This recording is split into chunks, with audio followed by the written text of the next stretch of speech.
Bagaimana pendapat Bapak YT dengan argumen ketiga paslon tentang pertahanan dalam debat tadi malam? Bagus. Semalam saya melihat hampir semua capres elegan dalam membahas hal pertahanan tersebut. Jadi pertahanan itu bukan saja pertahanan militer yang perlu dipahami, termasuk juga pertahanan pangan, ekonomi, dan lain-lain. Tetapi sekarang kita fokus dulu kepada pertahanan militer. Yang Anda ketahui bahwa politik luar negeri Indonesia adalah bebas aktif. Apa itu maksudnya bebas aktif? Yaitu bebas mengadakan hubungan internasional dan aktif melaksanakan ketertiban dunia. Yang selama ini pemerintahan kita yang dilaksanakan mulai dari pemerintahan Soekarno, Soeharto, dan lain-lain tidak pernah keluar dari sistem itu. Berbicara tentang pertahanan, khususnya kita berbicara regional. Untuk di Asia Tenggara khususnya, bahwa Indonesia itu sudah bagus. Hanya memang kita harus jujur di sini perlu ditingkatkan. Karena di Asia Tenggara itu terkhusus di Asia Tenggara, Indonesia itu adalah negara yang terbesar. Baik luas wilayah, jumlah penduduk, potensi ekonomi, dan lain-lain. Kembali kepada pertahanan militer alutsista. Memang kedua atau ketiga ini pasangan, semua masing-masing berpengalaman. Baik paslon nomor 1, lebih-lebih nomor 2 maupun nomor 3. Tapi yang jadi persoalan adalah paslon nomor 2 Bapak Haji Prabowo itu sekarang kan statusnya adalah Menteri Pertahanan. Jadi kita analogikan seperti main bola. Beliau sementara main bola. Paslon nomor 1 dengan nomor 3 itu adalah penonton. Jadi beda itu kita sementara main bola langsung. Kadangkala penonton itu lebih pintar. Jadi dari apa yang disampaikan oleh paslon nomor urut 2 yaitu Bapak Haji Prabowo, menurut saya itu rasional. Kenapa kita harus mau paksakan dulu pembelian? Ini salah satu contoh aja. Mau paksakan langsung pembelian alutsista yang begitu mahal, baru dan lain-lain. Tentunya negara kan punya strategis. Negara kita ini sekarang kan dalam keadaan damai. Bukan dalam keadaan perang-perangan. Tetapi mungkin arahnya ke depan, terutama kita, Negara Kesatuan Republik Indonesia dalam menuju Indonesia emas, ya tentunya pemerintah yang akan datang semakin akan meningkatkan. Diharapkan kalau perlu jangan membeli alutsista yang X atau bekas itu. Diusahakan itu ditingkatkan sumber daya manusia kita yang lebih bagus agar dapat bisa menciptakan sendiri. Misalkan saja kita kan sudah ada Pindad yang membuat khusus persenjataan. Kemudian untuk berbicara maritim, pembuatan kapal-kapal tempur, kita kan sudah ada PAL atau PT PAL. Ya kita berharap ke depan lebih ditingkatkan. 2045 tidak terasa lagi, kalau kita berhitung dari sekarang 22 tahun lagi yang akan datang.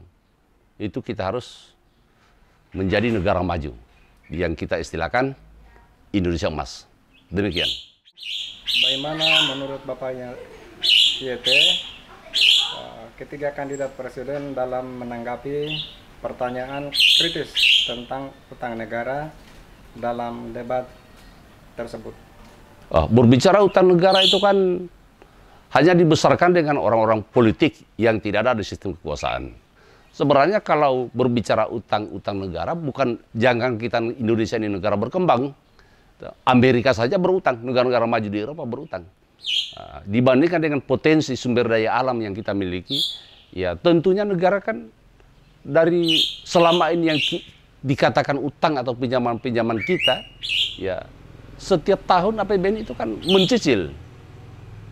Sebenarnya nggak ada masalah kalau berbicara utang, karena tidak ada negara di dunia ini yang tidak berutang. Kalau dibanding dengan potensi yang kita miliki, nggak ada apa-apanya itu. Dan itu pemerintah sudah program membayar tiap tahun, memotong dari APBN itu.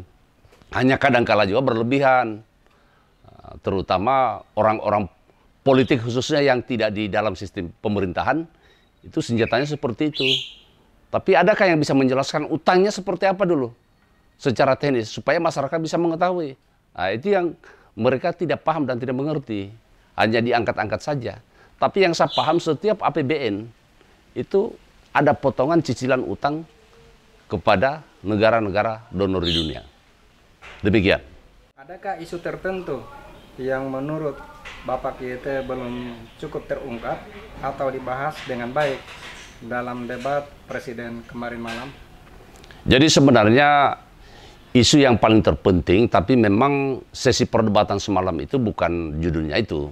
Yang berbicara yang paling terpenting sekarang kita Indonesia itu dalam menuju Indonesia Emas tahun 2045 adalah peningkatan sumber daya manusia yang profesional. Kemudian yang tidak kalah pentingnya adalah undang-undang, baik itu berbicara bidang hukum, undang-undang yang atau regulasi-regulasi yang dibuat pemerintah harus ditaati. Itu intinya pada intinya.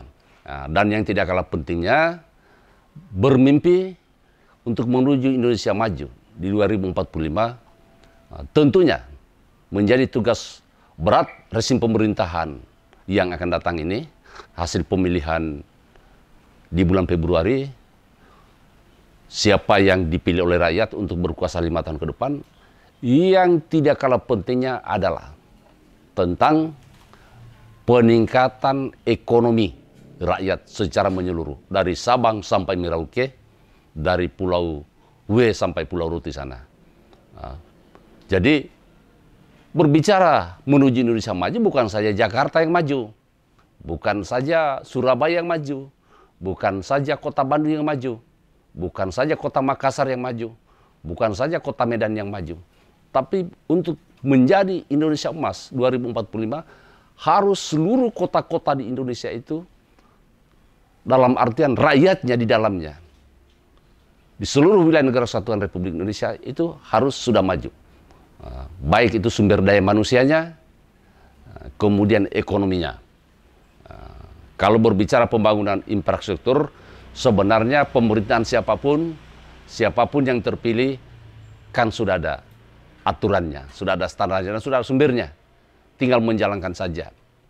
Apa akan berkesinambungan seperti pemerintahan yang akan berakhir ini, bersinambungan pembangunan infrastruktur, atau berhenti lagi?